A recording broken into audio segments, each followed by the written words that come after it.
Your mind is not the enemy. It is just exhausted. Have you ever lain down to sleep, only to find that your mind keeps on running? You close your eyes, but your thoughts are still spinning, replaying conversations, worrying, regretting, remembering all the things you have not had time to do? That does not mean you are weak. It does not mean you lack discipline. It simply means that the human mind is wired to think, especially when the body is resting. Our brains have something called the default mode network. It becomes most active when we are doing nothing. And that is why, the more we try to stop thinking, the more exhausted we become. But tonight, you do not need to try to stop your mind. All you need to do is allow it to settle naturally.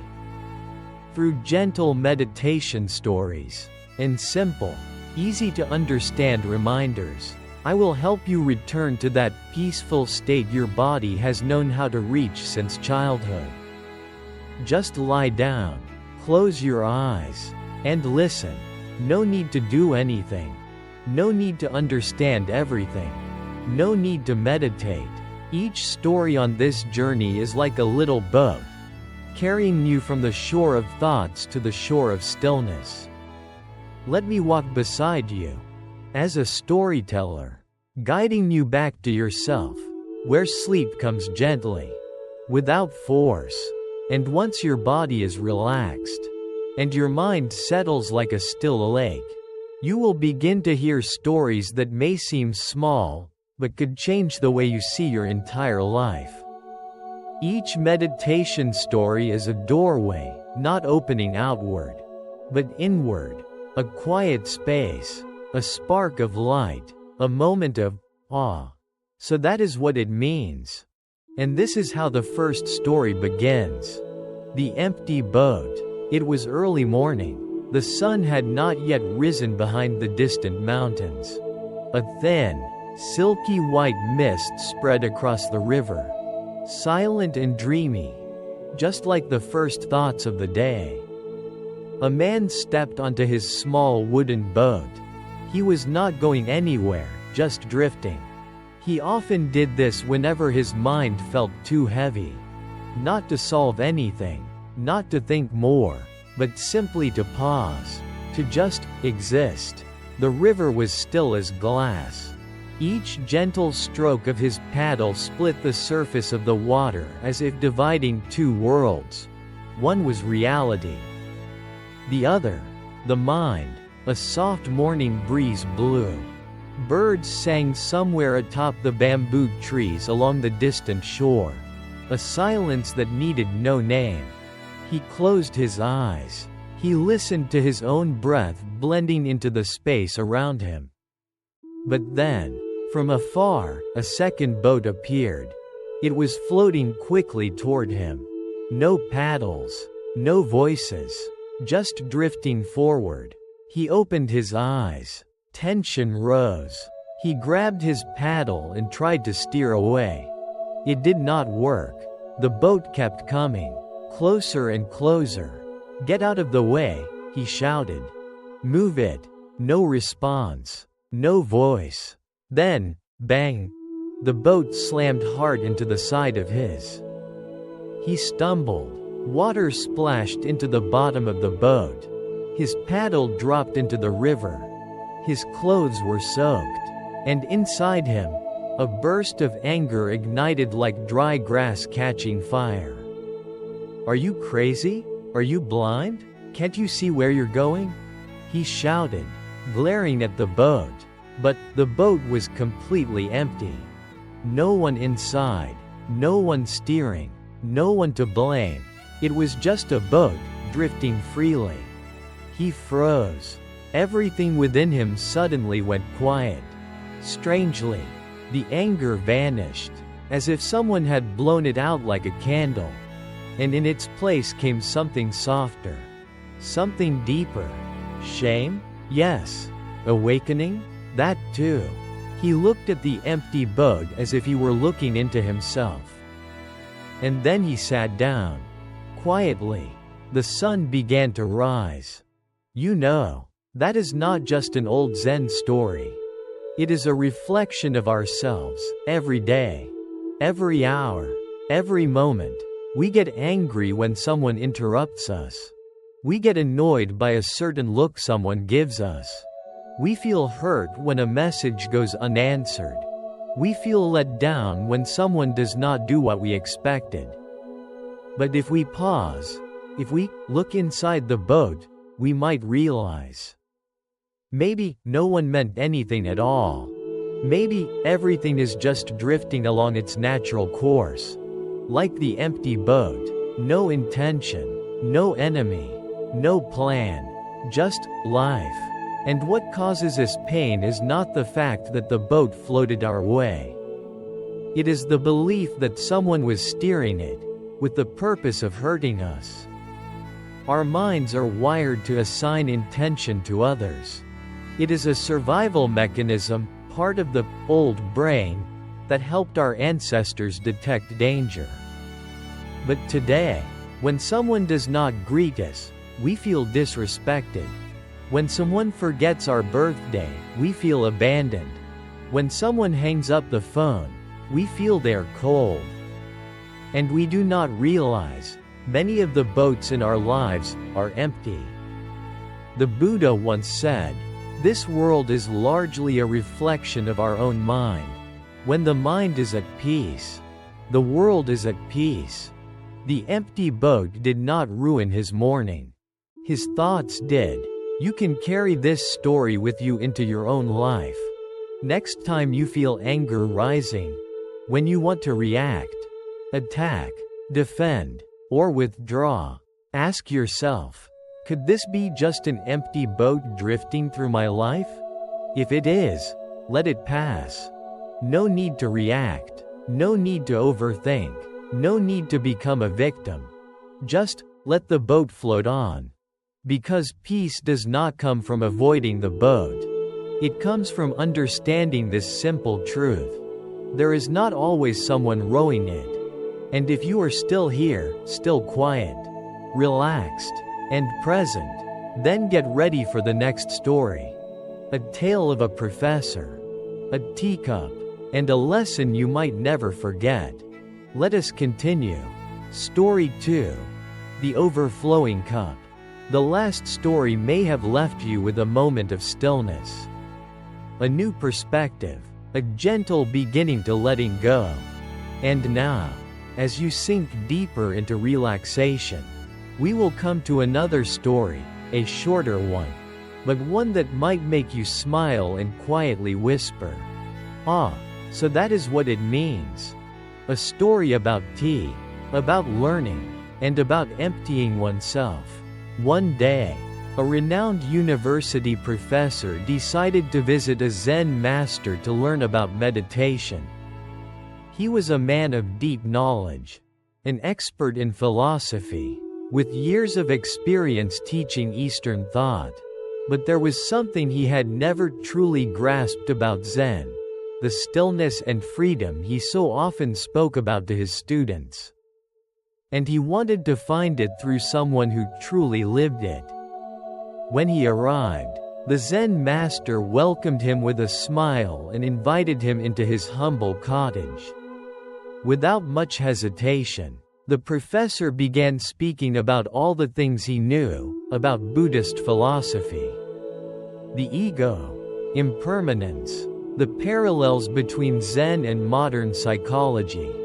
The Zen master simply listened, nodded gently, smiled. He offered no arguments, no praise.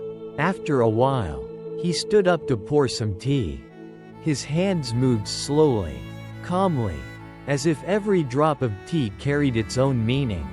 He filled the professor's cup. But then, he kept pouring. The tea overflowed. It spilled onto the table. It soaked the professor's robe. "It is full. No more," the professor exclaimed. The Zen master looked up, still smiling. "This cup is like your mind. It is already too full. How can I possibly add anything more?" That answer landed like a soft blow, not painful. but eye-opening, full of knowledge, yet with no room, full of theory, but lacking experience. The professor realized that to truly learn Zen, it was not about adding more. It was about letting go. Do you see it? We often carry through life many, overflowing cups, like that. Old beliefs. I can never change. People are always like that. Unconscious judgments. Someone like that must be. It is always my fault. Past experiences. I was once betrayed. I once failed. And when something new appears, a chance, a good person, a valuable lesson, it cannot enter. Because the cup is already full. We hear, but do not receive. We look, but see nothing new. We live, but without truly opening our hearts. Zen does not ask you to believe more. Zen simply invites you to empty your cup. Emptying does not mean erasing everything. It means stopping the urge to control everything. Emptying is temporarily setting logic aside to directly feel. Like the scent of tea. Like the sound of the wind. Like the rhythm of your own breath. So, if you are listening to this story with a mind still spinning in 100 directions, try this one simple thing. Take a soft breath in. And as you exhale, imagine you are pouring all those worries out of the cup in your mind. Once, and then once more. You do not have to pour it all out. Just enough to make room for peace to come in. We do not need to know more. We just need to know less, but more deeply. As the Buddha once said, the one who knows one thing and lives it is greater than the one who knows 1,000 but lives none. Now, let your cup rest. No need to add, no need to grasp. Just be present, exactly as you are. Because the next story will not come in words. It will come in silence. But before that, take a little pause. Let each story settle, like tea cooling in your hands. And when you are ready, we will take the next step into a very short story that may stay with you for a very long time. Story 3. Nothing special. Some stories are very long, yet leave very little behind. And some stories are very short, but might stay with you for a lifetime. This is one of the latter. One day, a young man climbed a mountain in search of a Zen master who had lived in solitude for more than 30 years. He hiked across rocky slopes, through bamboo forests and morning mist, carrying nothing but a small cloth bag and a heart full of hope. When he finally reached the master's humble wooden hut, he bowed deeply and asked, "Master, after 30 years of practice, what have you achieved?" The Zen master looked at him, smiled gently, and replied, "Nothing at all." The young man was stunned. He had imagined that after all those years, the master must have attained something extraordinary, enlightenment, supernatural insight, or at least a profound understanding of life. Sensing the man's confusion, the master continued, his voice as calm and soft as a passing breeze. "But I have let go of anger, let go of worry, let go of fear, and I have learned how to sit, how to walk, how to eat, how to wash dishes without carrying anger, desire, or illusion in my heart. Is that enough?" Sometimes, we are just like that young man. We go searching for something big, enlightenment, achievement, success, meaning. We believe that if nothing feels special, then everything we are doing must be meaningless. But the truth is, peace does not lie in achievement. It lies in letting go. And perhaps the most astonishing thing about Zen is that it promises nothing astonishing at all. You might spend your whole life searching for something, only to realize what you needed was not to add more, but to come back to yourself, back to the present moment, back to eating a meal and simply eating, sleeping and simply sleeping, listening and simply listening. In the modern world, there is a fear, an invisible but very real one. The fear of not being special. We try hard to be interesting, to be better, to know more, to become someone. But you know what? You do not need to be special. You just need to be fully present. Zen does not turn you into a superhero. Zen simply teaches you how to be human, more whole, more aware, more simple. And sometimes, like that master on the mountain, the greatest thing you can achieve is the ability to let go of what you no longer need to carry. So, if tonight you do not feel anything magical, that is okay. If you do not realize anything profound, that is okay.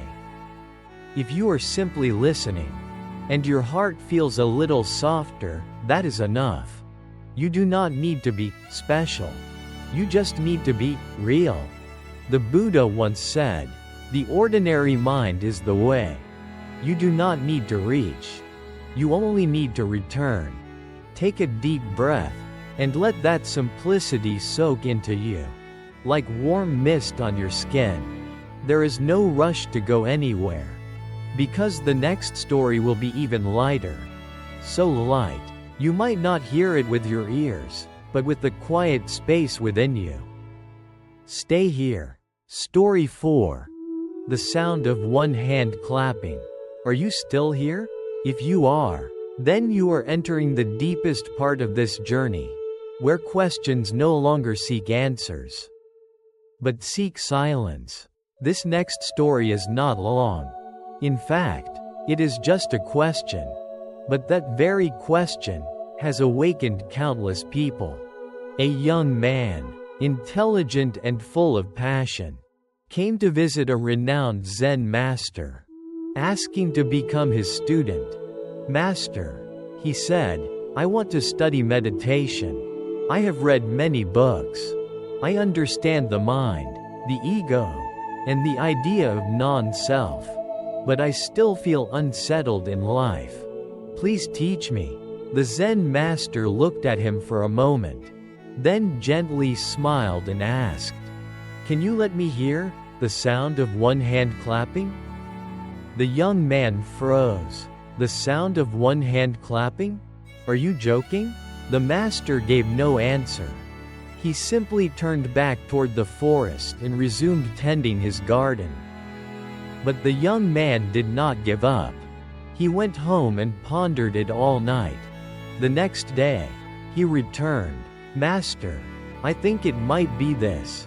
He waved his hand through the air, struck the ground, patted his chest, twisted his fingers. The Zen master simply shook his head. "That is not it." Day after day, the young man tried everything he could think of. But the master only ever gave one response. "That is not it." Finally, after many weeks, the young man was exhausted. He came to the master, bowed his head, and said, "I do not know anymore. I give up." The master smiled. "Good, now you are beginning to hear it." A Zen question is not meant to be answered. It is meant to make you silent. In that silence, the mind stops its explaining, analyzing, arguing, and when the mind stops, something else begins to appear. Not a sound, not an idea, not a concept, but a living experience. The sound of one hand clapping cannot be explained. It is a metaphor, a gentle push that knocks you out of habitual thinking. Because in Zen, you are not looking for the right answer. You are looking for a new way of seeing. You can try it right now. Do not try to imagine. Just close your eyes and sit with the question. What is the sound of one hand clapping? That is all. No need to understand, no need to solve. Just stay with it. And if you stay long enough, you might begin to feel your mind softening. Like a river that stops roaring. Like a wind that finally settles. That is Zen. It does not come with noise. It comes with the absence of noise. It does not come with knowledge. It comes with awareness. It does not ask you to be clever. It only asks you to be present. If you are listening this far, you are beginning to understand. Not through words, but through your own presence. Right now. And that is enough. Now let your mind rest for a moment. Do not think about the meaning of the story. Do not analyze it. Just breathe. And when you are ready, we will move into one of the most profound Zen stories of all. A story about life and death, about the present moment, and about a single ripe strawberry hanging on the edge of a cliff. Are you ready? Story 5. The Tiger and the Strawberry. Some stories do not teach you anything new. They simply remind you of an old truth, one you have always known, but somehow forgotten. This is one of those stories. Long ago, a man was walking through a forest. As he followed a narrow path, he suddenly heard a fierce roar behind him. Turning around, he saw a tiger charging toward him, eyes wild, claws sharp. Without thinking, he ran. He sprinted through the forest, over fallen trees, through thorns and branches, until the path ended. In front of him was a steep cliff. He looked down, a deep abyss, jagged rocks, and certain death. But then, he saw a vine growing out from the cliff face. Without a second thought, he grabbed it and began to climb down. Luckily, the vine was just long enough to leave him hanging in midair. The tiger could not reach him from above. And the canyon below was still far away. His breath was heavy, heart pounding, sweat pouring, hands shaking, but he was still alive. Just as he began to calm down, he heard a soft sound. He looked up. 2 mice, one white, one black, were nibbling at the vine he was clinging to. Slowly, steadily, panic set in. Above him was the tiger. Below him was the fall. And the vine was being chewed away. And then, he noticed something on the cliff wall beside him. A single ripe strawberry, bright red, glowing in the sunlight. Without hesitation, he reached out, plucked the strawberry, placed it in his mouth, and he said, "How delicious." You might think, is he crazy? Is this the time to eat a strawberry? But that very moment is the brightest point of the entire story. Did you notice? We are just like that man.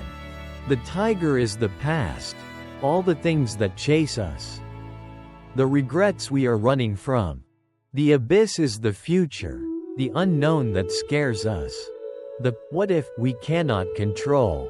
The vine is life, fragile and constantly being worn down by time, day and night. And the strawberry is the present moment. Most of us go through life without ever truly tasting that strawberry. We live stuck in thought, past mistakes, future worries, things unfinished. We cling to the vine and stare at the mice, forgetting right beside us might be something sweet, something that only exists once. Zen does not teach you how to escape the tiger. Zen does not promise you can keep the vine forever. Zen simply invites you to look to the side and notice the strawberry. You do not have to fix everything before you can be happy. You do not need a perfect life to enjoy it. You can be afraid and still feel gratitude. Be uncertain and still feel joy. Not know what comes next, and still savor a strawberry.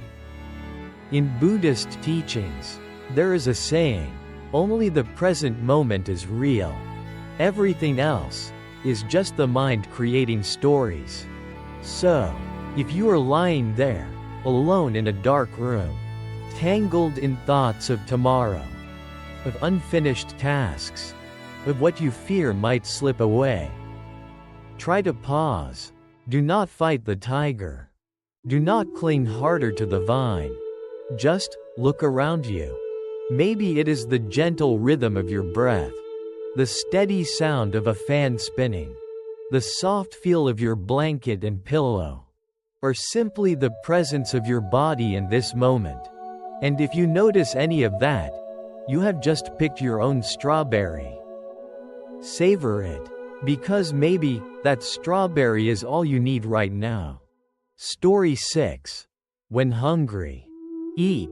After hearing the story of the strawberry on the cliff, perhaps you are smiling, not because all your worries have vanished, but because your heart feels just a little lighter.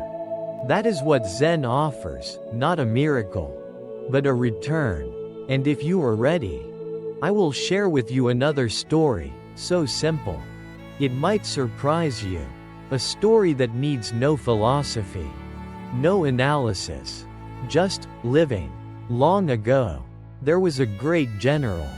After years of battles and countless victories, he began to feel empty inside. On a journey, he stopped by a mountain temple, known to be home to a Zen master respected for his wisdom and peace. The general entered, still dressed in his grand armor, and asked, "Master, I have read many books. I have survived many wars. But I still do not understand the essence of Zen. Can you explain it to me, in one sentence? If possible?" The Zen master looked at him and smiled. "When hungry, eat. When tired, sleep." The general frowned. "But everyone does that. What is so special about it?" The master replied, "No, ordinary people, when they eat, their minds are elsewhere. When they sleep, their heads are full of worry. But when I eat, I just eat. When I sleep, I just sleep. That is Zen." That answer might be one of the most complete and precise definitions of Zen, but it is often overlooked. We have become so used to doing one thing, while thinking about something else. When we eat, we scroll through our phones, watch TV, think about work. When we talk, we plan what to say next instead of truly listening. When we rest, we feel guilty for not being productive. And so, each day rushes by like a song on fast forward, missing the most beautiful notes, the most precious pauses. When hungry, eat. When tired, sleep. It sounds so simple, but to truly live that way is an art. Not because you are incapable, but because you have been conditioned to always stay ahead of the present moment. You dwell on the past, thinking it defines who you are. You worry about the future, thinking happiness is still ahead of you. But life only happens here and now. And every time you return to the present moment, even if it is just while chewing a bite of food, sipping a drink, or taking a deep breath, that is Zen. No need to sit cross-legged. No need for chanting or rituals. Just be fully present in whatever you are doing. The Buddha once taught, mindfulness is the only path to freedom. Not freedom out there, but freedom from the chaos inside, from the cycles of anxiety, from the endless distractions. If you are lying down right now, listening to these words, then you are meditating already. If you are breathing, and aware that you are breathing, if you are resting into your bed, and feeling the blanket gently touching your skin, If you are listening, without trying to understand or judge, just listening, then you are living more mindfully than many who try to practice Zen. So, do not think you have to do anything to train. Sometimes, the only thing you need to do is, when hungry, eat; when tired, sleep; when sad, allow yourself to be sad; when joyful, savor the joy, even if it lasts only a few seconds. Simple, but not easy. True, but often forgotten. That short story will stay with you like a little bell. And every time your mind starts to race again, you just have to remind yourself, I am eating, so let me just eat. I am breathing, so let me just breathe. And you will discover something magical. Life has never lacked wonder. We just have not been fully present to receive it. If you are still here, listening to the very last word, then perhaps you are already stepping into your most natural state of stillness. And this is the perfect moment for me to share with you a story I truly love. A story about an old monk, a young woman, and a lesson in radical letting go. Shall we continue? Story 7. Carrying without knowing. There are things we carry for a lifetime without even realizing it, not because they are too heavy, but because we have grown used to not letting them go. This story is one such example. Two Zen monks, one old, one young, were walking back to their monastery after a morning of alms gathering. A light rain had started to fall. The road was muddy and slippery. As they approached a small river crossing, they saw a young woman standing at the edge, hesitant to step into the water for fear of staining her elegant kimono. The younger monk looked at the woman, then at his teacher. His eyes were unsure, because according to monastic rules, monks should not have physical contact with women. But the older monk said nothing. He simply walked over, smiled gently, picked the woman up, carried her across the river, and set her down on the other side. She bowed in thanks and went on her way. The two monks also continued walking. They walked in silence for more than 3 hours. At last, the young monk could not hold it in any longer and asked, Master, according to the precepts, we are not supposed to touch women. Why did you do that? The old monk stopped, turned to his student, looked him in the eyes, and said, I put her down by the river 3 hours ago. Are you still carrying her? That answer swept through the young monk's mind like a wind clearing the fog. No blame, no explanation, just a simple, sharp truth. Can you see it? In life, we often carry things without realizing it. A careless comment someone made years ago. A small mistake of our own that we keep punishing ourselves for. A look, a rejection, a disappointment, things that have already passed, but we still hold on to them. We think forgiveness is something we do for others. But in truth, forgiveness is how we free ourselves from invisible burdens. Letting go does not mean forgetting. Letting go does not mean denying. Letting go means, I no longer allow this to control my emotions, my choices, or my life. When the old monk set the woman down, he also released the moment from his mind. He did not carry it with him for even one step further. But the young monk, though he never lifted the woman, had carried her for 3 hours in his thoughts. And as you can see, the greater burden was not in the action, but in the mind. In Zen, what matters is not just what you have done. What matters is whether you are still carrying it in your mind.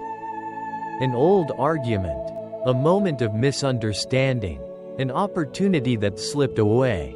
If you still remember, still feel hurt, still react every time it comes up. Then you are still carrying it, just like the young monk. So tonight, ask yourself gently, who am I still carrying? What am I still carrying? And for how long? You do not need to answer right away. Just recognizing the truth is enough for now. And if you are brave enough, try setting it down, just a little, so your heart can feel a little lighter. Remember, letting go does not make you weak. Letting go is the only way forward. When you stop carrying something, even for a moment, you will find yourself walking farther, lighter, and with more peace. It is not magic, it is truth. And when you release even a part of the burden inside you, you will realize life is not as heavy as you thought. You have simply been carrying too many things you could have left at the river long ago. Are you still here? If you are still listening, I invite you to continue this journey with one final story, a quiet one, a beautiful one, a simple one, a story about a mirror and about you. Would you like me to tell it? Story 8. The Mirror of Zen. There is a temple tucked away behind misty mountains, a place where few visitors ever come. Inside that temple, there is a small room, and in that room, there is only an old mirror.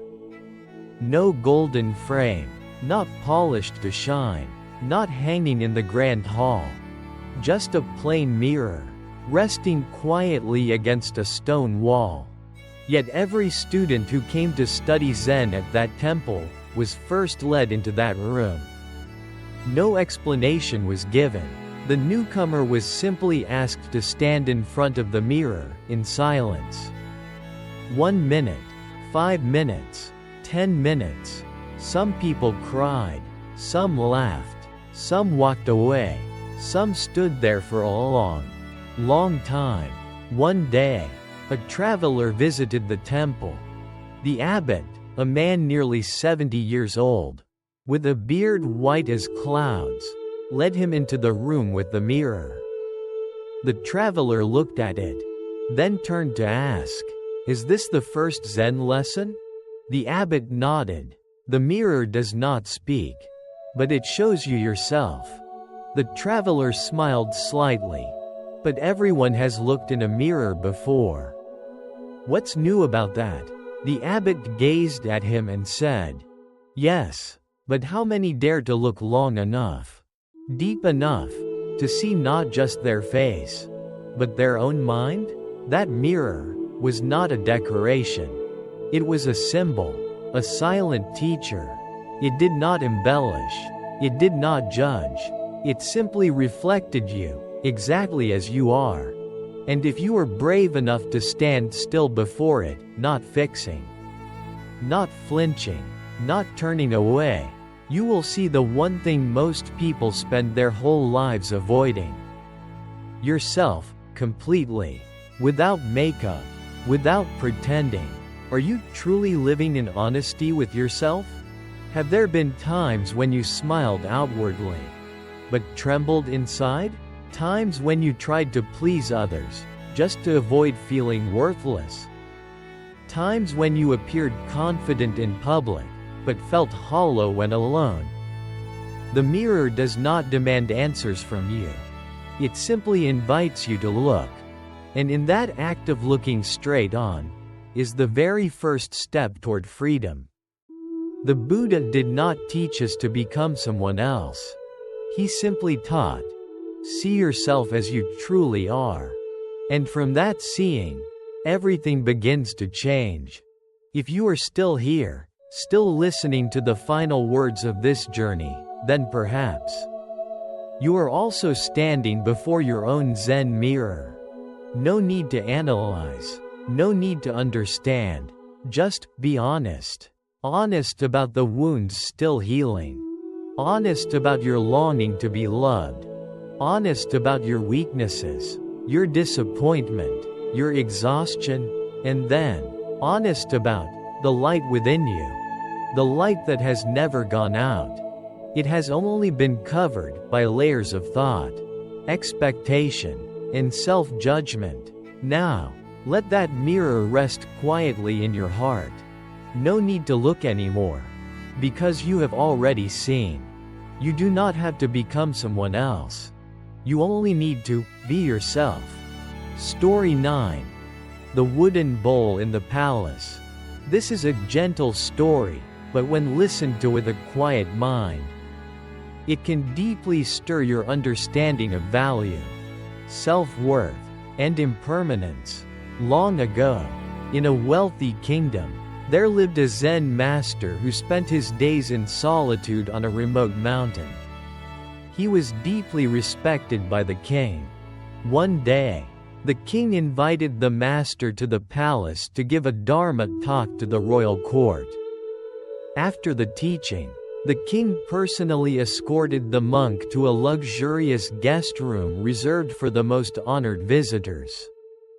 The room was lavish, draped in silks and fine tapestries, with solid gold bowls, jade vases, and rare incense burning in the air. The king had a tray of fresh fruit brought to the master, served in a gleaming golden bowl. The monk looked at the bowl and smiled. He gently pulled out his old wooden bowl from his travel pouch, tapped it softly against the edge of the table, and said, "Your Majesty, with your permission, I will use this old bowl of mine. This golden bowl is beautiful, but it is not mine." The king was surprised and asked, "Why would you not use something finer, when everything you need is right here?" The master replied, "The golden bowl might stir up feelings in my mind, of comparison, of attachment, even fear of losing it. This wooden bowl, though old, does not cling to me. And so, I am truly free when I use it." That answer brought a hush over the entire palace. Do you see? In a world of more or less, beautiful or plain, high or low, our minds are so easily pulled into comparison. And comparison is the seed of insecurity. When you see someone else with a golden bowl, you may feel lacking. When you have the golden bowl, you worry about losing it. No matter who you are, if you are attached, you will suffer.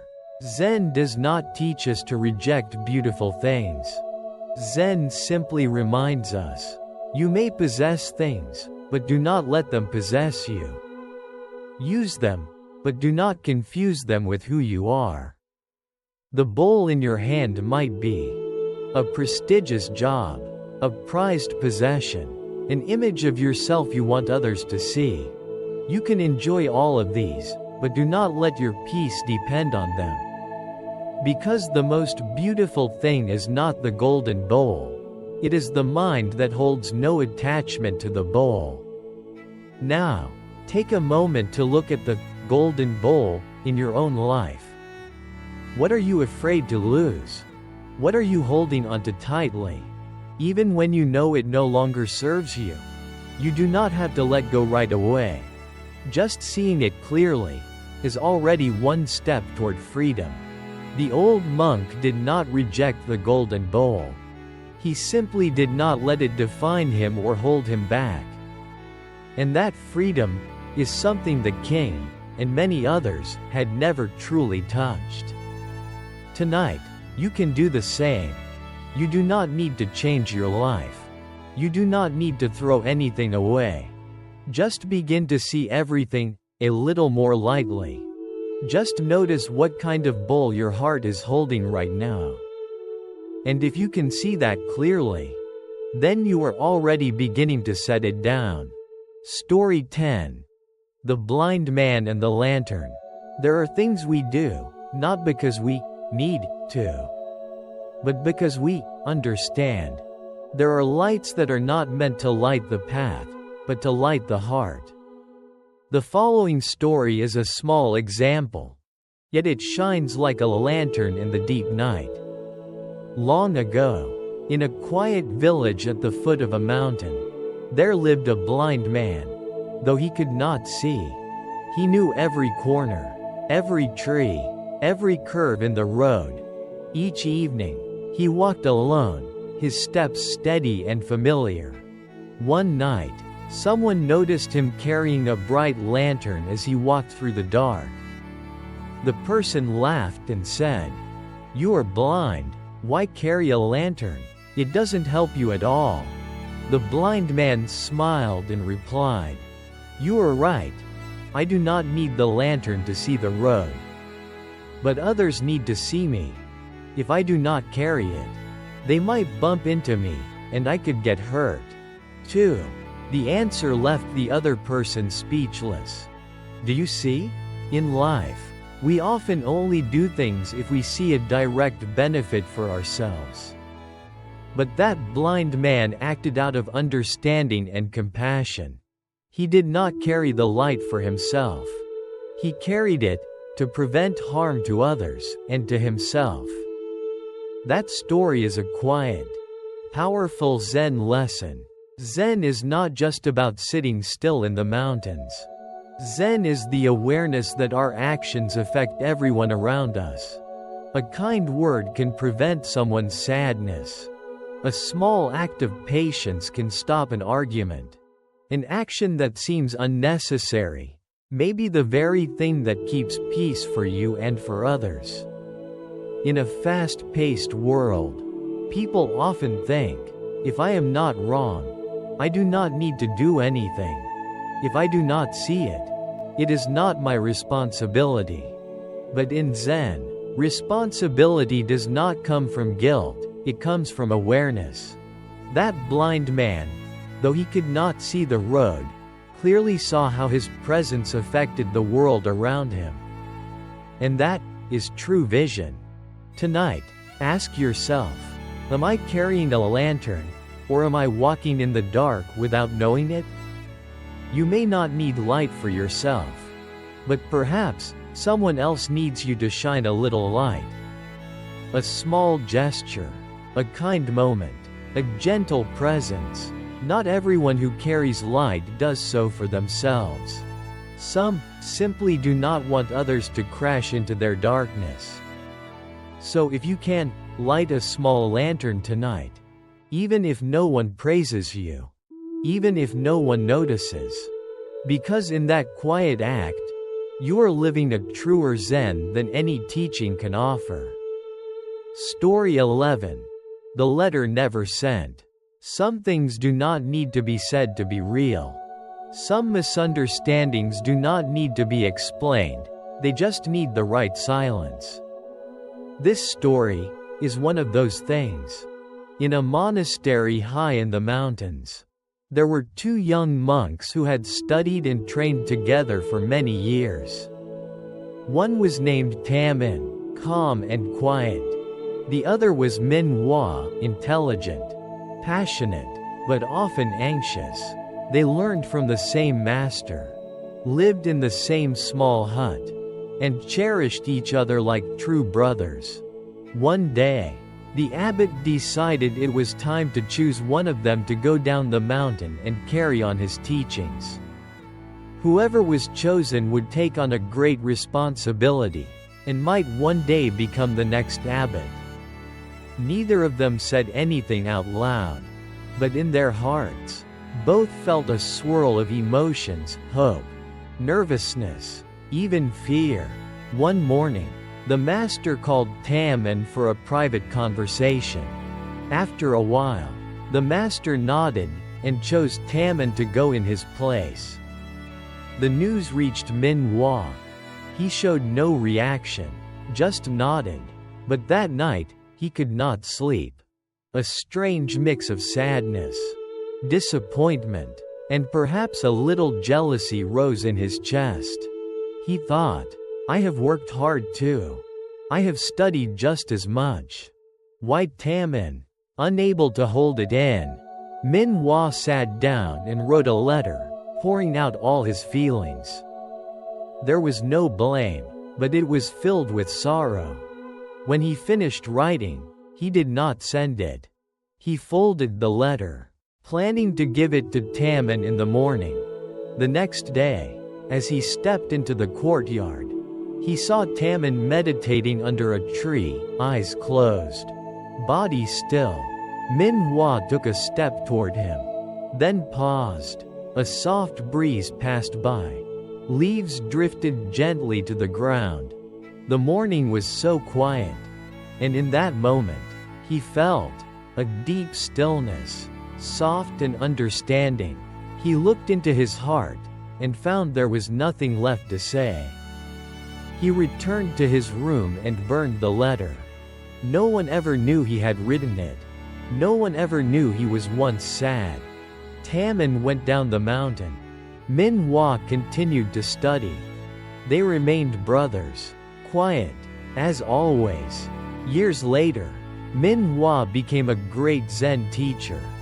When someone asked about his relationship with Taman, he smiled and said, "I once wrote a letter, but I never sent it. And that was the wisest thing I ever did."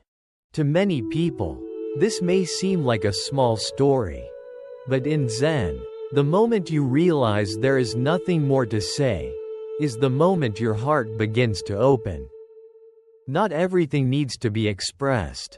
Not every sadness needs someone else to fix it.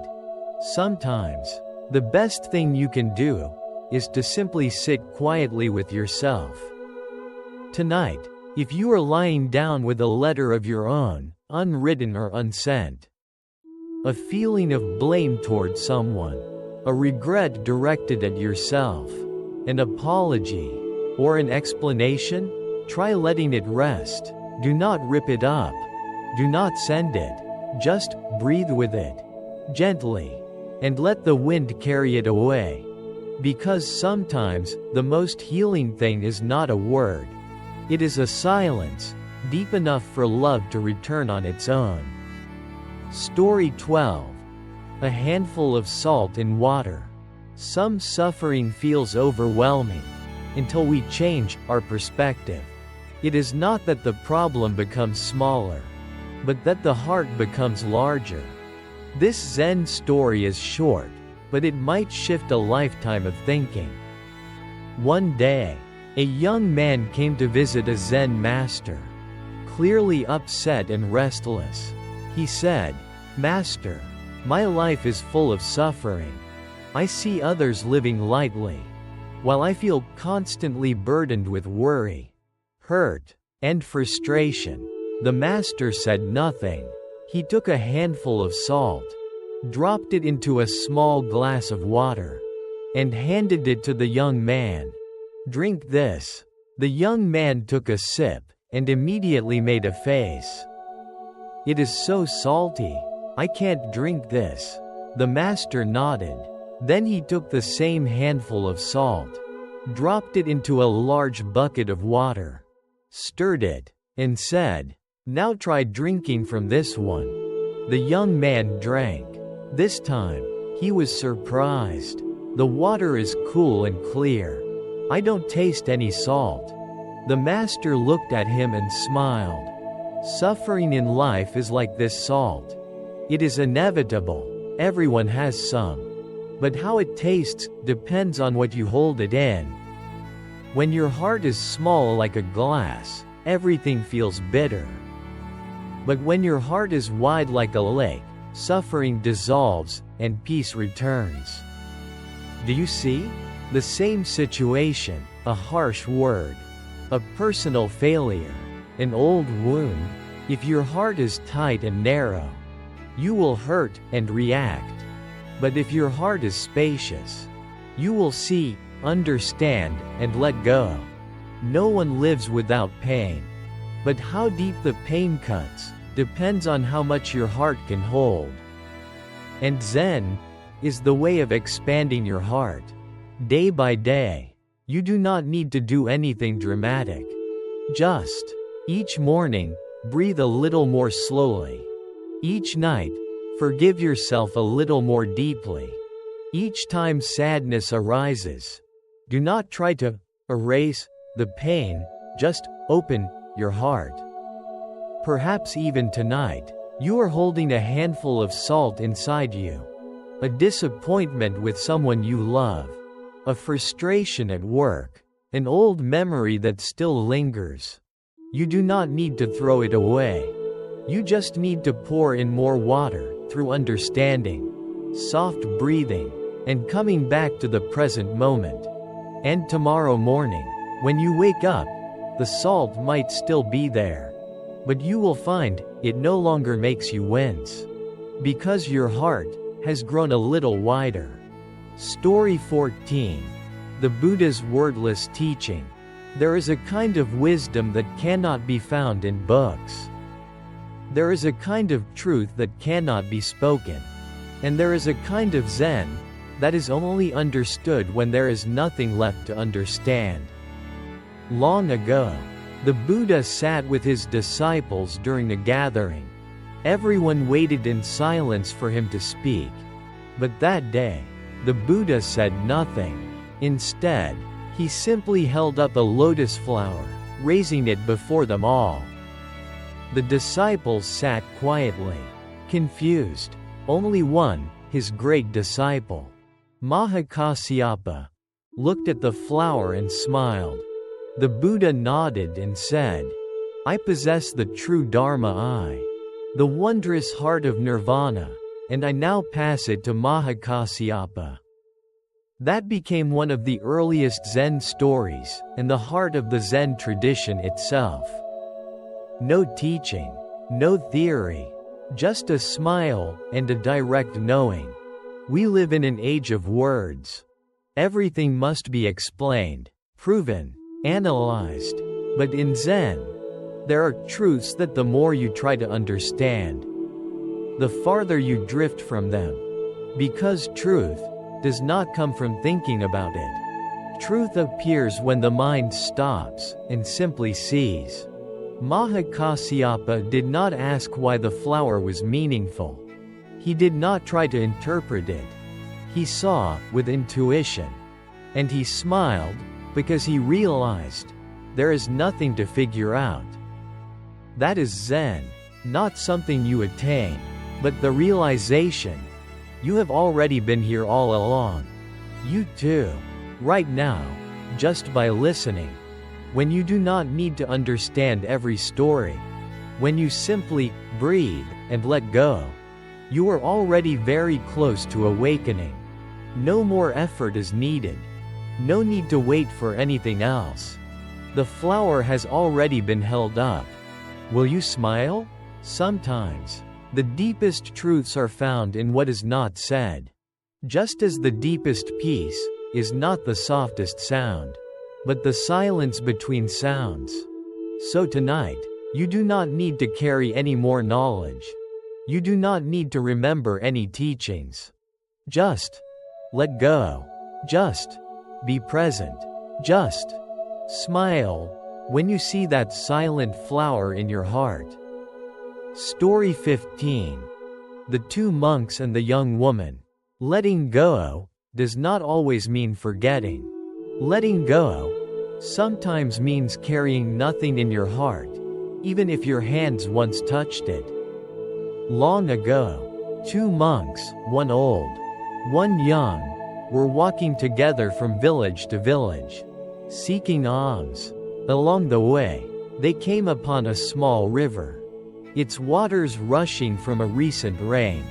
At that moment, a young woman, beautifully dressed, stood at the edge of the river, hesitant to cross for fear of wetting her clothes.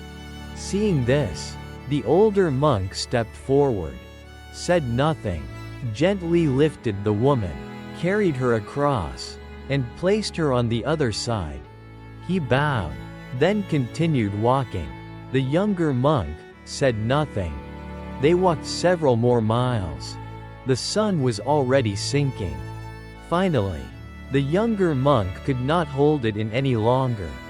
He said, "Brother, we are monks. We must uphold our vow of purity. We are not supposed to touch women. Was it right for you to carry her like that?" The older monk stopped, turned, and smiled. I set her down on the riverbank hours ago. Are you still carrying her?" The younger monk fell silent. It is a simple story, but it is one of Zen's most classic lessons. It shows us, it is not what you do, but the state of your heart, that determines what you are carrying. Some people do great deeds, but carry pride, judgment, or resentment in their minds, right pointing arrow. Their hearts are not free. Others may do what seems unusual, but if done with a clear, compassionate heart, their mind remains pure like a full moon. Zen is not about appearance. Zen is about the release within. You may have walked past the moment, but are you still holding it inside? Tonight, you too may ask yourself, is there something you have put down on the outside, but still carry within? An old story, a harsh word, a single glance, a lingering regret. You do not have to forget it. You just need to set it down. Not by force, but through understanding. Understanding that what has passed does not need to live forever in your heart. You can remember, but you do not need to carry. You can reflect, but without heaviness. Because letting go is not forgetting. Letting go is simply not allowing the past to dictate your peace in the present. The old monk walked on, light as the breeze, not because he broke a rule, but because he did not carry it with him. And you can do the same. Tonight, if you can, set something down on the riverbank of your mind. Then keep walking, as if you were never carrying anything at all. Story 16. The cup of hot tea. Sometimes, it is not the situation that hurts us. We hurt because we do not wait for our emotions to cool down. This story is a gentle reminder of the power of stillness, a quiet pause that can save a day, or even a lifetime. There was once a young man who often sought wisdom from a Zen master known for his calmness and clarity. One day, the young man came filled with rage. He had been betrayed by a friend, lost money, and felt nothing but bitterness and disappointment. He said, "Master, you teach me to let go, to be mindful, to stay present, but when I am betrayed or insulted, I cannot do it. I just want to fight back. I want to speak out. I want someone to feel as much pain as I do." The master did not respond right away. Instead, he poured tea into a cup, filling it to the brim, until the hot tea overflowed and spilled, making the young man flinch. The young man cried out, "The tea is too hot, I cannot drink it." The master calmly replied, "Exactly. Now is not the time to drink. Wait a little for the tea to cool, then drink it." It is the same with anger. Do not drink it while it is still boiling. The young man was stunned. Do you see? When we are angry, hurt, or overwhelmed, our hearts are hot.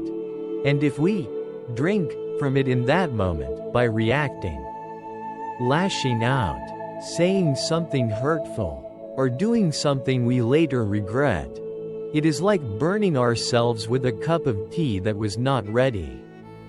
Zen does not ask you to pretend to be calm. Zen simply teaches, do not do anything immediately. Wait for the emotion to settle. Then you will see. Some things do not even need a response. Maybe today, you have already felt angry at someone. Maybe a message upset you. Maybe a word stung your heart. Maybe your chest is burning with the urge to do something. But if you pause, just one slower breath, just one small step back, just one moment of silence, you will notice the tea is cooling. And you are still yourself. but no longer carrying the consequences. There is a Zen saying, "When the wind stops, the waves settle. When the mind does not react, peace returns." Tonight, if you are holding a cup of tea inside you that is still boiling, do not drink it too quickly.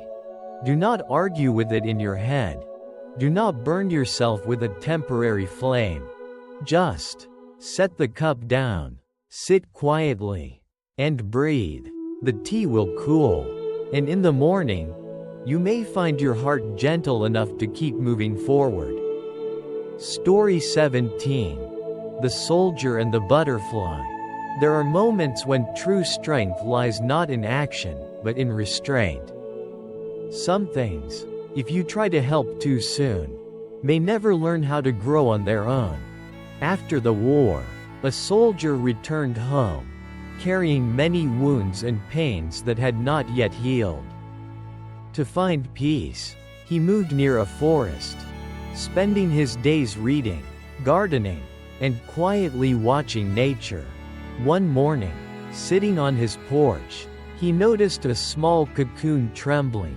It was the sign that a butterfly was about to emerge. He set his book aside and watched intently. The cocoon shook, then slowly split open. He saw the butterfly struggling to push its way out, slowly, painfully. An hour passed. Then too, the butterfly seemed exhausted, unable to break free. The soldier's heart ached. He picked up a small knife and gently cut the cocoon open, helping the butterfly out. It fell to the ground easily, but its body was limp. Its wings were wrinkled and weak. He waited and waited, but the butterfly never took flight. It only crawled around, then quietly died. Only then did he learn. The struggle of emerging from the cocoon is essential. It is the very effort that pushes blood into the wings, giving them strength to fly. By helping too soon, he had taken away the butterfly's chance to fly. That realization brought tears to his eyes, because he suddenly understood, some suffering in life is not meant to be erased. It is meant to shape us. You see, we often want our loved ones to avoid pain, our children to never struggle, our friends to never fail. And out of love, we step in too soon, taking away the lessons they need to grow. The same is true for you. Maybe you are facing a challenge now. Maybe you are wrestling with a pain that feels impossible to bear. But trust this. It is the process that will give your spirit wings. Give yourself time and patience. Zen is not about feeling no pain. Zen is about being grateful for the pain, because it is crafting something deeper than any teaching. Tonight, if your heart feels weary, imagine you are also in a cocoon. And perhaps, by tomorrow morning, you will break through and rise. No one needs to save you. You just need not to give up. Story 18. The Unlocked Door. Many people live their whole lives in prison of fear and distress. But they don't realize the door has always been open. A young monastic lived for years in an abbey yet always felt he hadn't awakened. He studied hard, practiced diligently, but felt uneasy in his heart. I am not good enough. I haven't achieved anything. Why do I still suffer? He often went to ask his teacher for guidance. But each time, the teacher simply said, "Keep returning to yourself." One night in the meditation hall, he drifted into sleep and dreamt he was trapped in a dark room. There was nothing there but a cold stone chair and a heavy iron door. Fear gripped him. He pounded on the door, screamed, tried to break free, but the door didn't budge. He collapsed in exhaustion. When he had nothing left, he sat down. He breathed. He gazed inward, and then, he noticed, the door wasn't locked. His hands trembling, he stood and gently pushed. The door swung open easily. Outside, dawn was breaking. The breeze was cool. Everything was calm. He awoke with tears streaming down his cheeks. That very morning, he bowed deeply to his teacher and said, "I understand now. I was living in fear I created myself. And the door has never been locked. You too. Many of your sufferings did not come from outside. They came from believing that you were stuck. I cannot live without that person. I cannot forgive myself. I cannot be happy until I have that thing." Those beliefs are the walls. Those fears are imaginary locks. But in truth, nothing is holding you back. Except yourself, by holding yourself there. Zen does not tell you to hunt for keys outside. Zen invites you to look inside and realize the door has been open all along. Tonight, as you lie in silence, look for dark rooms in your mind. A past hurt you still carry? A dream you've never dared to pursue? Just stop resisting. Just sit quietly and truly look. You'll find the door has been waiting for you all along. No need to break it open. No key is needed. Just awareness. And you will discover freedom was never out there. Freedom is the moment you stop and see. Story 19. The Potter and the Cracked Vase. Sometimes, what we think is our flaw is actually what makes us unique. Long ago, in a small village, there lived a potter renowned for crafting exquisite vases.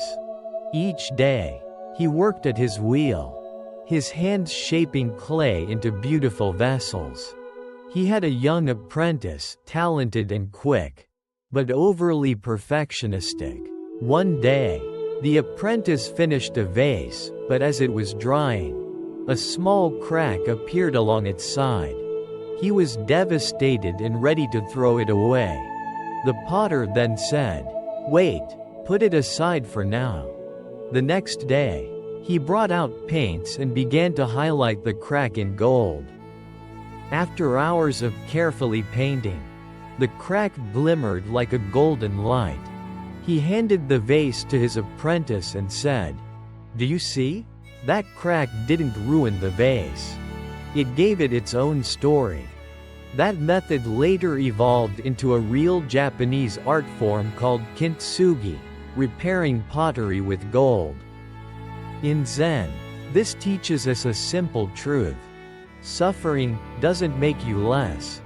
It is just part of you. And if you love it well, it can become a source of beauty. Have you ever made a mistake? Experienced deep pain? Felt not perfect about something?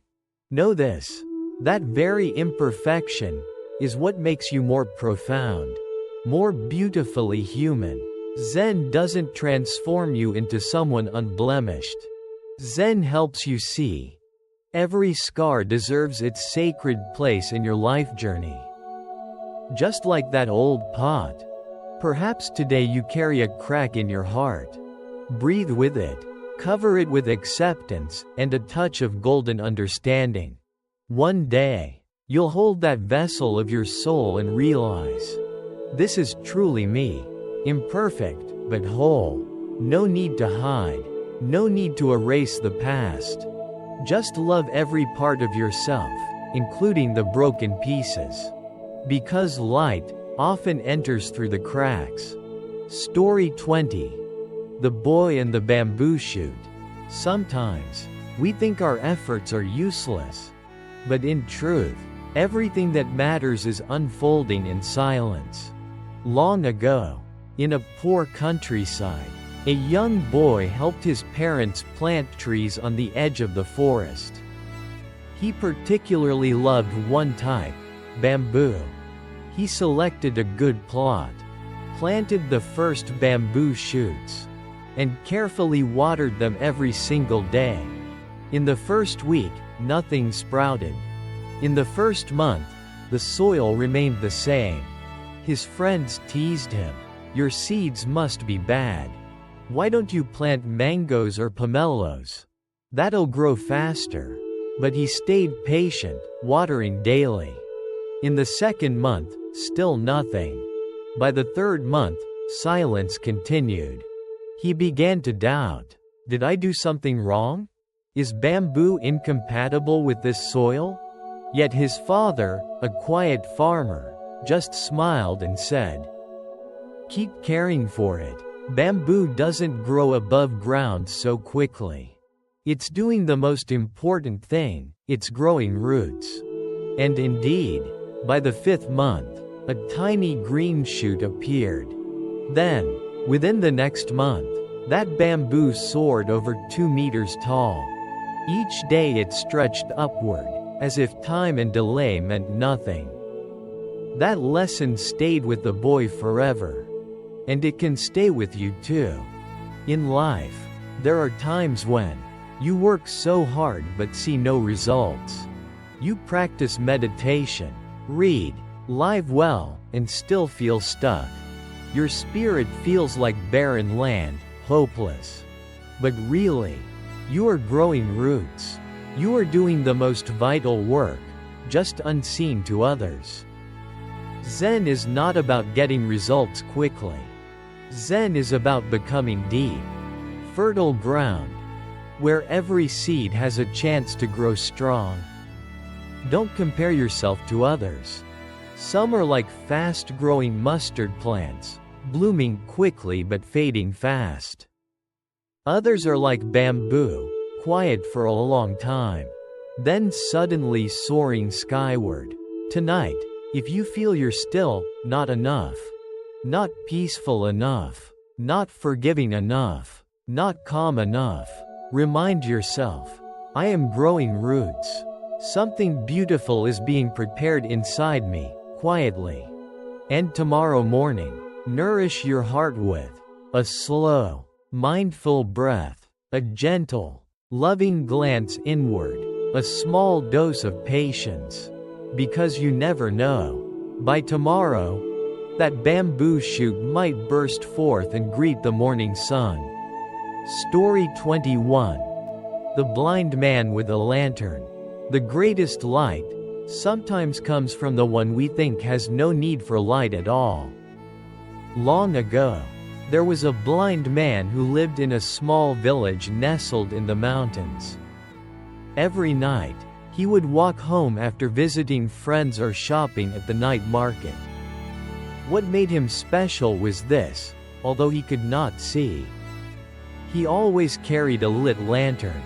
One evening, a passerby noticed and chuckled, asking, "You are blind. Why do you carry a lantern? You cannot see. So what is the point of carrying something so heavy?" The blind man gently replied, "That is true. I cannot see. But others can. If I do not have a lantern, they might bump into me. I do not carry the light to see my way. I carry it so I do not mislead others." That answer left the other person silent. It is a short story, but one that runs deep, because it reminds us of this. To live with awareness is not just for ourselves. Sometimes, the light within you is there so others do not stumble. In life, you might be someone quiet, reserved, not flashy, someone who does not argue, who does not feel the need to prove a point, someone who does kind things silently, unnoticed by anyone, but you may already be a light for someone else, even if you do not see it. A small word of encouragement, a non-judgmental glance, a moment of patience when you choose not to argue. Any of these could be the lantern for someone walking through the night of their life. Meditation is not about shining brightly. It is about becoming a light that is gentle, warm, but not blinding. You do not need to save people. You just need to keep the light within you from going out. And here is the strange thing. When you hold a lantern for someone else, you too are no longer walking in the dark. Tonight, if you feel small, if you think, there is nothing I can do to help anyone, remember that blind man who carried light not to see, but to help others find their way. And then, you will realize, every act of kindness, no matter how small, is a lantern, and a single lantern can soften the whole night. Story 22. The Drop and the Ocean. You are not a lonely drop of water. You are the ocean, in the form of a single drop. One day, a young monk came to ask his old master, "Master, I always feel so small in this vast world. I am just a lonely drop of water, I do not mean anything. I will live, then vanish, and no one will remember me." The master looked at his disciple, smiled, and said nothing. He led him to the stream behind the temple. He scooped up a drop of water in his palm, raised it, and asked, "What is this?" The disciple answered, "A drop of water." The master nodded. He slowly opened his hand. The drop fell back into the stream. And now? The young monk hesitated. It disappeared. The master spoke softly.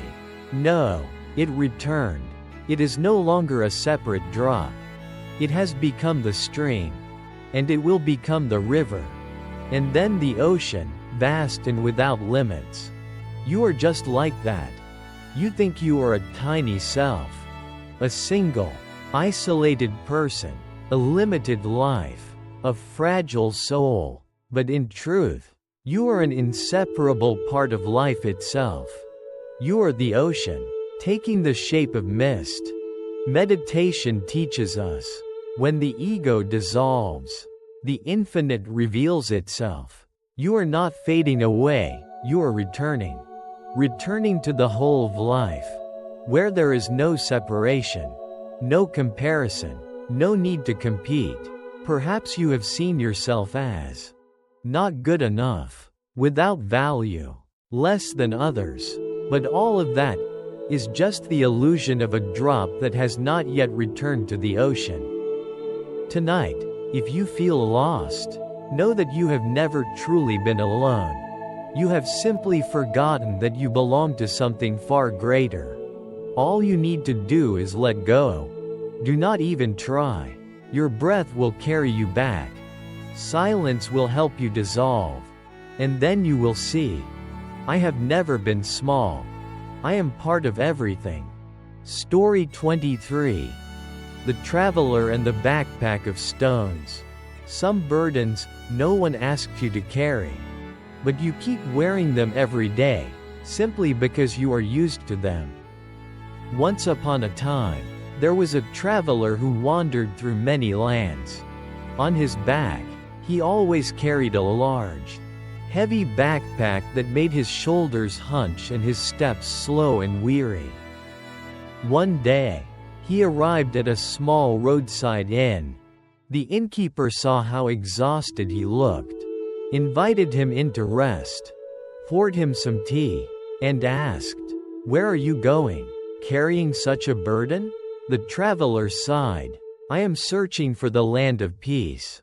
But no matter how far I go, I still feel so heavy inside." The innkeeper pointed at the backpack.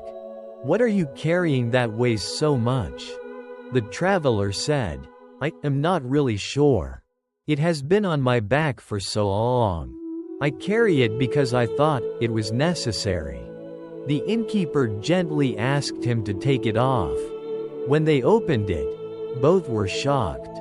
Inside, it was full of stones, all shapes and sizes. Nothing useful at all. The traveler stood silent. He realized no one had ever asked him to carry it. He just had never stopped to check. That is exactly how many of us live. Each day, you carry on your back old fears, wounding words from the past, unfulfilled desires, Beliefs like, I must be this, or I must do that. And you think, I have to carry all of this to survive. But the truth is, you can put it down anytime. No one is forcing you to hold onto it. Meditation is an invitation. Open the backpack of your mind. See for yourself what is just stone and what is truly needed. Sometimes, removing just one stone, your steps will feel lighter. Your heart will open wider. And you will realize, peace is not a destination, it is in the way you walk.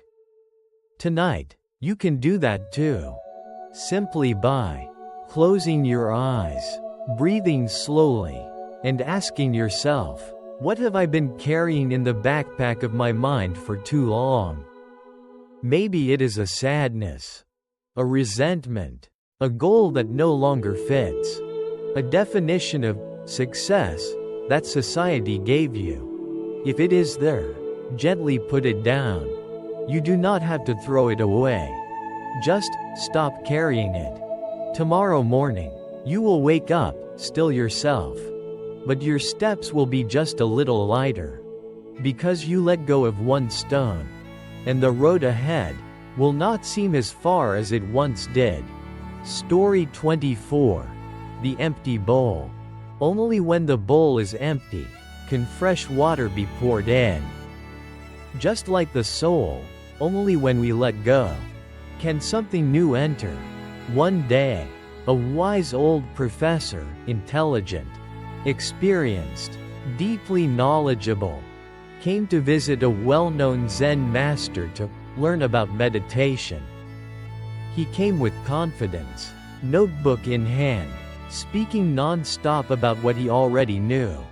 Buddhism, psychology, Eastern philosophy. He spoke so much, as if all he needed was a final touch of polish to complete his wisdom. The Zen master simply smiled. Without interrupting, he poured tea for the guest, kept pouring and pouring until the tea overflowed the cup and spilled onto the table. The professor panicked. What are you doing? The tea is spilling over. The Zen master calmly replied, just like this cup, your mind is already full. It cannot take in anything more. If you want to learn meditation, first, empty your bowl. That story is simple, yet profound. It reminds us, knowledge alone does not equal wisdom. To truly understand, sometimes, we must forget what we think we know. Many people come to meditation, but they come with a full bowl. Full of assumptions. I already know this. Full of expectations. I want to achieve this. Full of comparison and judgment. Why can others do it and I cannot? And because the bowl is full, clear water cannot be poured in. You do not need to become ignorant to learn meditation. You just need, each day, to empty yourself a little. Let go of an old belief. Let go of an outdated self-image. Let go of a pain that no longer serves you. Tonight, before you fall asleep, imagine your mind as a bowl. And gently pour everything out. Unanswered questions, unfinished plans, unnamed regrets. Then let that bowl be empty and still. Tomorrow morning, the light will fill it in ways you could never expect.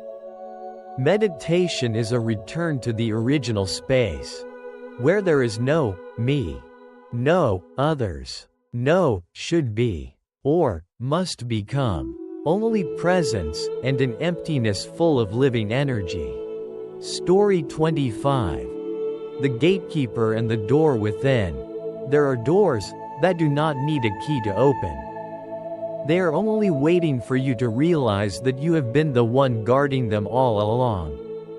A young boy lived in a small village and passed by a large gate each day. A gate that led into an ancient forest. The villagers believed that beyond the gate lay a sacred place, a space of absolute peace, of silence beyond words and sorrow. But they also said, that gate does not open for anyone. Hearing this, the boy was filled with curiosity.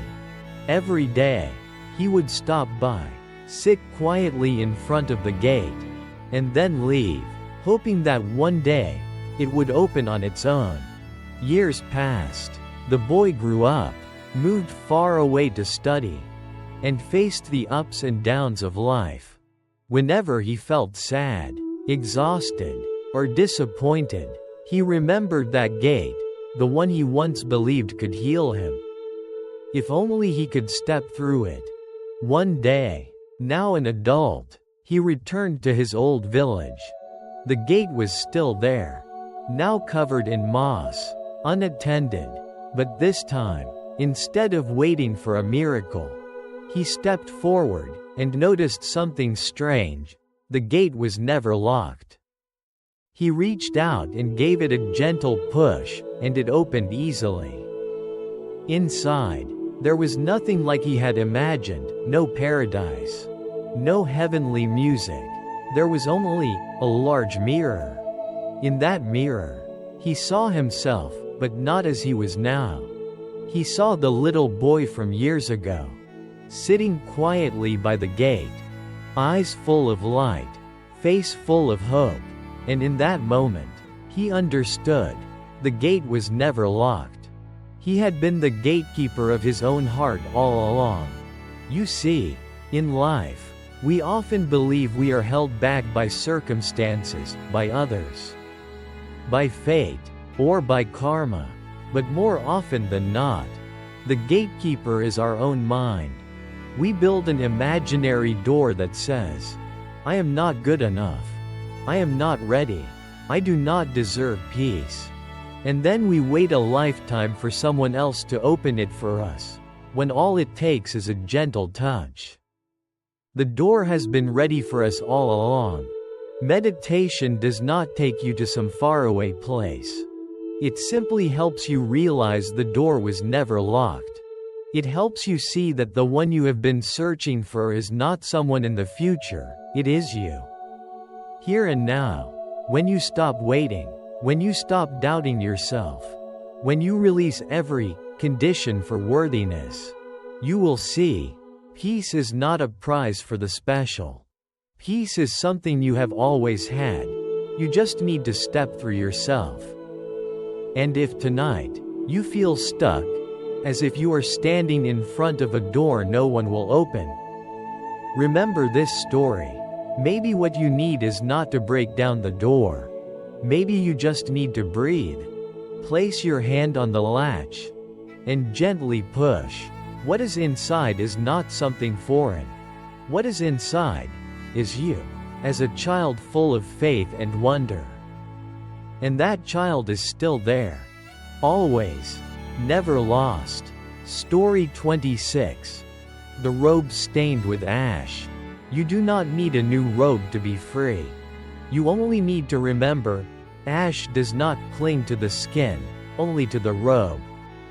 At an old mountain temple, there was a young novice who often got teased by his fellow monks for always spilling fireplace ash onto his robe while cooking. His robe was always stained, dusty, in contrast to the clean and tidy robes of the others. One day, someone asked him, "Why are you not more careful? Look at your robe, it is filthy. Are you not embarrassed?" The novice looked up, his eyes innocent yet deep, and answered, "Ash only clings to the robe. It does not touch my heart." The person fell silent, a simple reply, but like a bell ringing straight into the soul. From that day on, the young novice continued his duties, sweeping the yard, cooking meals, stoking fires, still wearing his sometimes stained robe. But no one saw it as ugly anymore. Perhaps because they had learned to see beyond the robe, to glimpse the clear heart within. This story may be small, but it represents a great truth in meditation. You are not the robe you wear each day. You are not your past. You are not your mistakes. You are not the opinions others have about you. All of that is just ash, temporary, and it cannot touch the true essence of who you are. Some days, you may feel stained by a mistake, a moment of anger, a careless word, and you might label yourself, "I am terrible. I am not worthy. I need to change to be lovable." But please, pause and remember, ash does not touch the heart. It only touches the robe, which you can take off, wash, or replace. But you, the deepest part of you, have always been pure, always valuable. Meditation does not ask you to become perfect. It only reminds you, even if your robe is stained, you are still you, whole and radiant as ever. If you have scattered ash in your life, do not be ashamed. Just gently dust it off. And keep walking, like that novice, with a heart unburdened. Tonight, if your mind is still holding on to a bit of dust, from yesterday or from long ago, softly whisper to yourself, "That is just ash. It is not me." Then take a deep breath in, exhale gently, and let peace return, not because you have become cleaner, but because you were never truly dirty. Story 27. The Painting of Peace. Peace is not a place without storms. Peace is when, within your heart, the sky remains calm, even in the middle of the storm. Once upon a time, a king wanted a painting to hang in his meditation chamber, the quiet space he visited alone whenever he felt tired or overwhelmed. But he did not want just any decorative painting. He longed for a painting that truly captured the spirit of inner peace. So the king sent out a royal announcement across the kingdom. Whoever could paint the essence of true peace would be greatly rewarded and remembered for generations. Hundreds of artists came from far and wide, bringing magnificent works, serene lakes, skies without a single cloud, endless green meadows glowing under the morning sun. These scenes were indeed calming to look at. But the king spent the longest time standing before a very strange painting.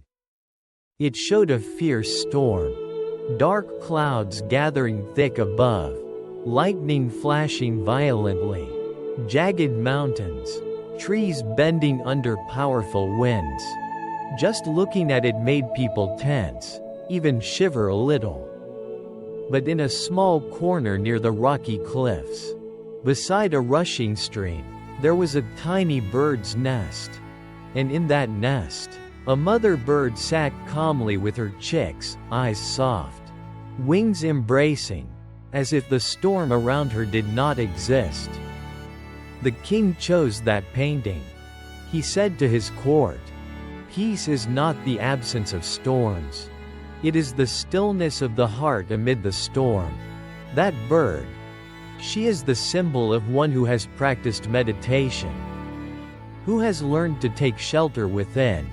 That story is simple, but it invites deep reflection. Many people seek peace by trying to control everything, keeping others happy, making sure work goes smoothly, trying to never feel disturbed. But the truth is, storms are a part of life. You cannot stop the wind. You cannot forbid the dark clouds from gathering. But you can build a nest within your soul. A small, warm space where you return after every upheaval. A still point in the current. A breath, deep, and just enough. Meditation does not chase the storm away. It simply helps you realize you are not the storm. You are the one sitting inside it, still breathing, still present, still seeing the world with gentle eyes. Tonight, if something is stirring in your heart, a sorrow, a worry, a sense of unease, think of that mother bird in her nest. Choose a place in your body, your heart, your lower belly, your palms, and breathe into it. Gently, as if you were holding a dream. Do not try to push the storm away. Just take shelter within, and then you will see. True peace does not require the world to be still. It only asks that your heart knows how to stay. Story 28. The basket weaver and the reed that bows. It is not the strong who survive the storm. It is the ones who know when to bow, letting the wind pass without sweeping them away. In a small riverside village, there lived a man who made a living weaving baskets from the reeds that grew along the banks. Each day, he would rise at dawn, select the most flexible reeds, dry them in the sun and carefully weave them into sturdy, beautiful baskets. One day, a merchant from the city stopped by and, seeing the baskets, asked, "Why do you not use something stronger? Bamboo is much tougher. Is it not? Why use such weak grass?" The basket weaver smiled without rushing to answer. He led the merchant to the river's edge, where a cluster of bamboo and a patch of reeds grew side by side. He pointed and said, "Watch, when the wind rises." Just then, a strong gust blew through, rustling the entire riverside. The tall, sturdy bamboo shook violently, some broke, some were uprooted, but the slender reeds, though soft, simply bent with the wind. Then stood back up as if the storm had never passed. The weaver spoke quietly. "Bamboo is strong but rigid. Reeds are weak, but they know how to bow. That softness, that is what helps them survive." That story is a graceful metaphor for each person's journey of self-discovery. In life, we are often taught to be strong, unyielding, not to bend, not to let anyone hurt us. But sometimes, it is that refusal to bow that causes us to break. You may have gone through a heated argument, a hurtful insult, a tough situation, and you stood tall, out of pride. But afterward, you felt broken, exhausted, and torn apart. Perhaps, if that day you had bowed just a little, let go of the ego, softened with one breath, you might not have broken. Meditation does not ask you to be stronger. It teaches you to know when to soften. To bow is not to lose. To bow is to let the wind pass and for you to remain. Each time you inhale and exhale, you are learning to be flexible, not clinging, not resisting, just breathing, just letting go, just quietly bowing like the reed, letting life move through you. Tonight, if you are holding tension over something, a relationship that has ended, a dream that did not come true, an anger that will not fade, close your eyes. Imagine yourself as a small reed by a wide river. The wind may blow, but you do not have to fight it. Just bow and rise again when the storm has passed. You are not weak. You are becoming wise. And that is a different kind of strength. The strength of softness. The resilience of one who waits in silence and lets the storm pass.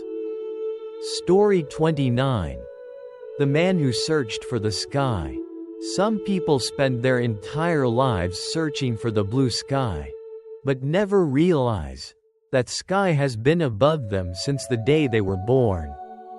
Once, there was a man who lived in a village always blanketed in thick fog. From childhood to adulthood, all he ever saw was a gray sky. No sunlight, no stars, no moonlight. The villagers got used to it. No one questioned it. But he was different. Deep in his heart, he always felt a quiet longing that somewhere, high above, there must be something more beautiful, wider, more peaceful. As he grew older, he left the village, setting out to find the true sky. He crossed lands, climbed mountains, pushed through dense forests. Everywhere he went, there were clouds, mist, and storms. At times, he thought he caught a glimpse of blue, only for it to vanish back into haze.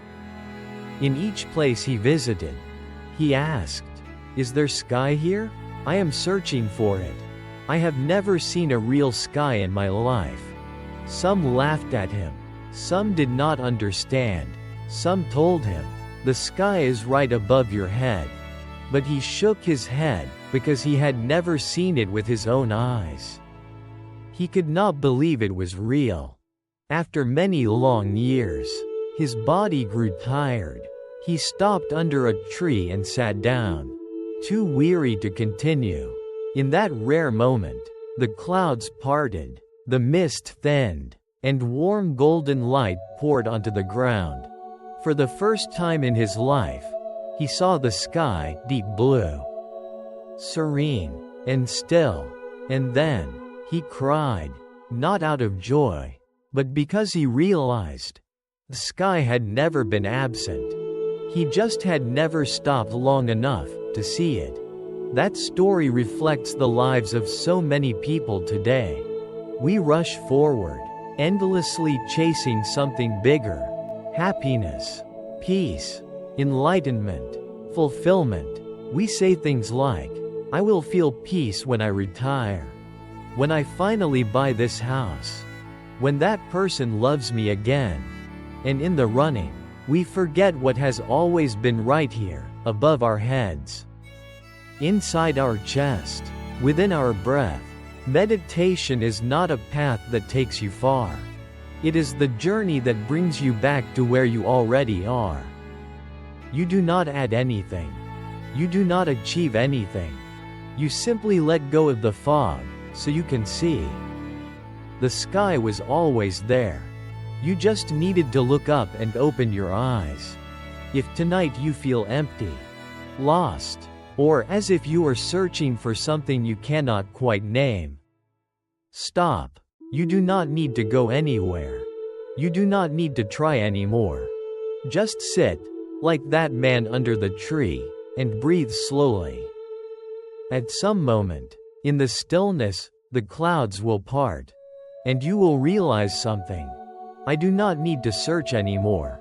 Everything I have been looking for has always been right here. Story 30. The boulder and the stream. It is not because the stream is stronger than the boulder, but because it knows how to patiently flow around. Once, deep in a forest valley, a small stream had just begun to form from melting snow high up in the mountains. Its current was delicate, barely a thread of water, tiptoeing through roots and cracks between stones. But it held a big dream: to travel far, to reach the great rivers, to merge into the sea. The journey seemed peaceful, until the stream met a massive boulder blocking its way. The stream stopped. It felt too weak. It thought, if only I were stronger, I could break through this obstacle. But I am too small. Years passed. The boulder remained cold, unmoved. The stream still could not break it. But there was one thing the boulder did not expect. Each day, drop by drop, the stream kept flowing, not to crash through, but to flow around. Little by little, first came a tiny groove. Then it deepened. The stream carved its way gently, persistently. And one day, without any explosion, without any force, the stream passed the boulder.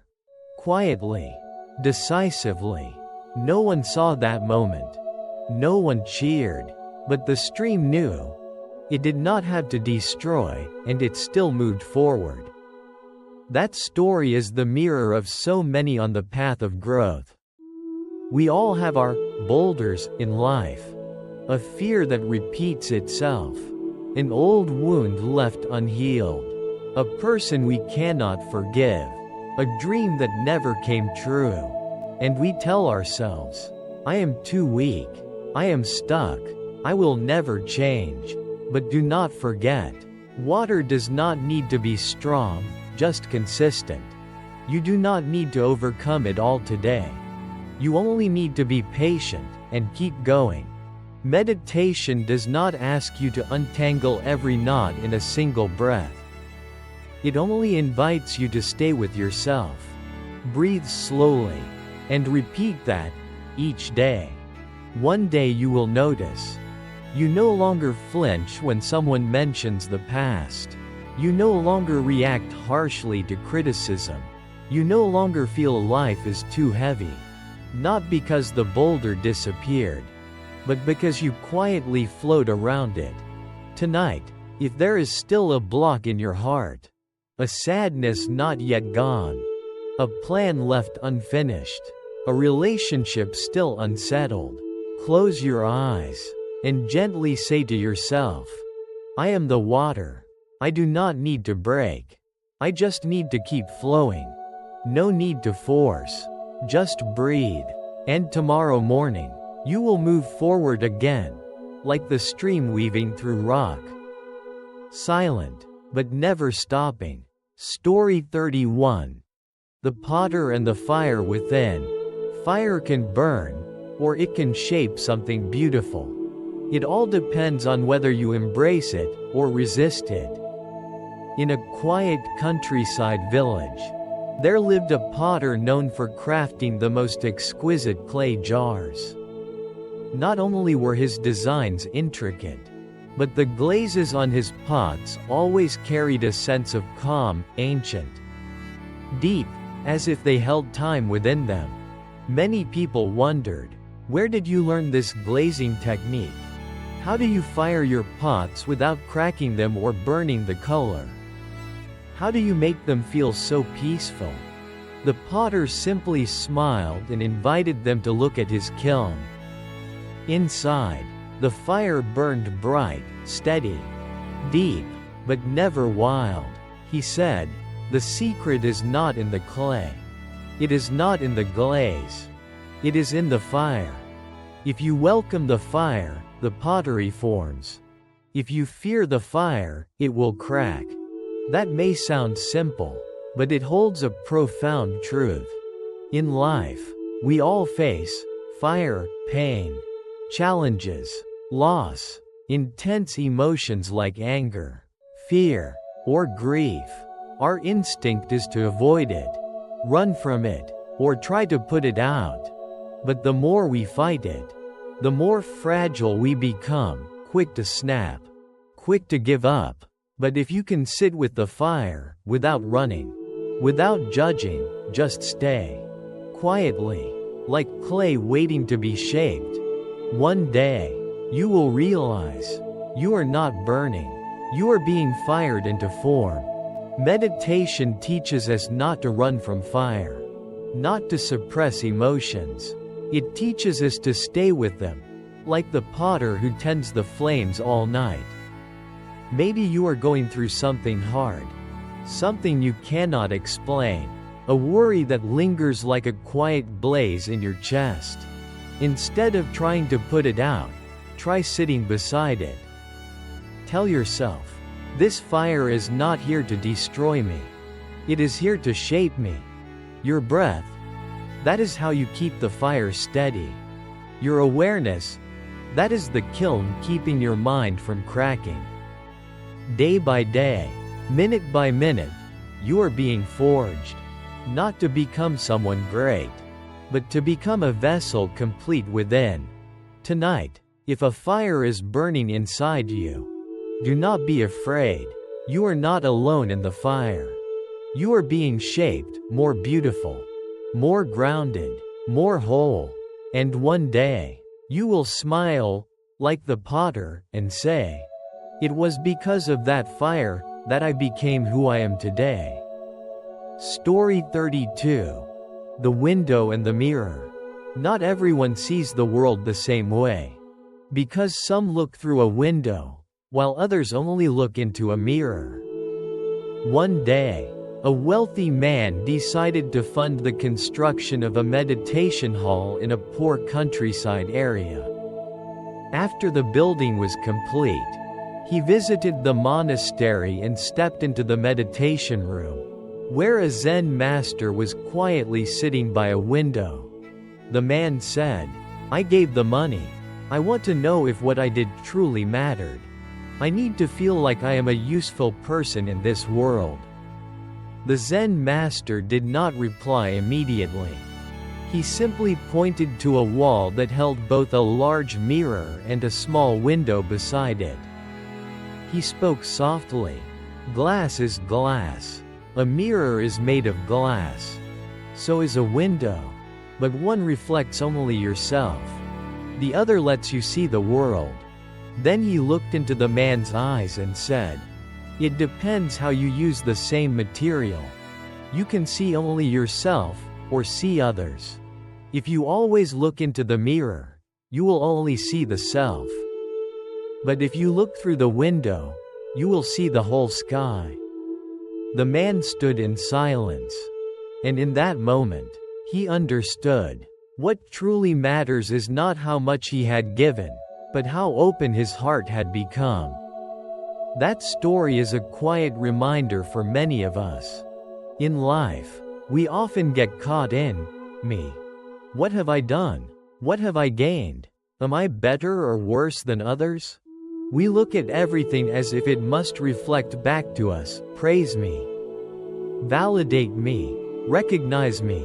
We see life as a mirror, and we feel disappointed when it does not show what we hoped for. But if we shift our view, instead of looking at ourselves, we look outward, through a window of compassion, of silence, of mindfulness, we will see a world full of beauty we never noticed before. Meditation is not a tool to make me better. It is a way to stop staring only at myself and begin to see life as it really is. Maybe you are hurting not because someone did something wrong, but because you have been looking too closely, for too long, into a mirror. Try turning a little. Look out the window. You will see someone is loving you, even without saying a word. Something is becoming beautiful, even though you are not controlling it. Light is coming, even if you thought there was only darkness. Tonight, if you feel like you are the center of all your struggles, softly whisper to yourself, "I will stop looking into the mirror. I will learn to look out the window." Then close your eyes. Take a slow, deep breath, and imagine that, in your heart, a small window opens, and through it, the morning light quietly shines in. Story 33. The Clock Without Hands. Sometimes, the only thing you need is not to know what time it is, but to stop counting time. There was a middle-aged man who, after years of intense work and great success, found himself completely burned out. He no longer felt joy in his job, nor did he have the motivation to chase anything new. Even with wealth, he felt empty inside. So, he decided to leave the city for a while and stay at a mountain monastery to rest and find himself again. As soon as he arrived, he noticed something unusual. In the meditation hall, there were no clocks, no ticking, no tight schedules. Each day was marked only by sunlight waking you up, the bell signaling meals, and a long stretch of quiet through the evening. For the first 3 days, he felt restless. He did not know what time it was, how long until the next meal, when to go to sleep. His mind kept spinning. Am I wasting time? I should be planning next week. I need to make the most of this break. On the 4th day, While sitting quietly under a tree after meditation, the Zen master approached and handed him a small object, a pocket watch with no hands. He looked surprised. "Is this broken?" he asked. The Zen master smiled and said, "No, it is not broken. It was made that way, to remind us. You do not always need to know what time it is. You just need to know, this is now." The man froze. For the first time in his life, he looked at a clock, and instead of feeling stress, he laughed, because he realized he had spent his whole life chasing time, every minute, every deadline, every plan, but he had never truly lived in that time. We are just like that. Every day, we check the hour, our calendars, notifications, reminders. We know what time it is, how many days or weeks are left. But we rarely live fully in the moment that is happening. Meditation does not pull you out of time. It helps you sit in the heart of time, without being swept away. Maybe you lived a long, busy day today, and now, as night comes, you glance at the clock and wonder, how many hours do I have left to sleep? What time do I have to wake up tomorrow? What did I even get done today? But try something different. Put the clock away. Close your eyes. Just know this. You are here, now. And that is enough. Not all time needs to be managed. Some moments, like this one, only ask to be lived. Story 34. The Shattered Mirror. You do not need to be whole to reflect light. You only need to hold a shard of mirror in your heart, even if cracked, but still clear. There was a little boy who lived in a poor village, where he did not have many toys like other children. One day, while walking through an abandoned market, he stumbled upon a broken piece of mirror, just a small shard from a long shattered mirror. He took it home, cleaned it off, and from that day on, he carried it with him everywhere. Whenever the sun shone, he would tilt the mirror to reflect light onto walls, trees, even the faces of people passing by. They would smile when the light unexpectedly touched their cheeks, like a gentle stroke from the sun. One person asked him, "Why do you keep playing with that broken mirror? It is not even whole anymore." The boy replied, eyes bright and clear, "Even just a piece, I can still use it to shine light. I do not need the whole mirror, just a little sunlight to pass through." His answer left the adults speechless. And over time, the boy's story became a quiet legend in the village, of someone who brought light. Not through anything grand, but simply with a fragment of mirror. That story is a vivid metaphor for us all. So many times in life, you may feel broken. A broken dream, a broken heart, a broken goal, a broken relationship, a broken trust, and you might think, "I am not who I used to be. I am ruined." But no one lives their entire life without some cracks. No one keeps the mirror of their soul completely whole over the years. Yet those cracks, they do not stop you from shining. Meditation does not ask you to be fixed. It only asks, are you clear enough for light to pass through, even just one ray?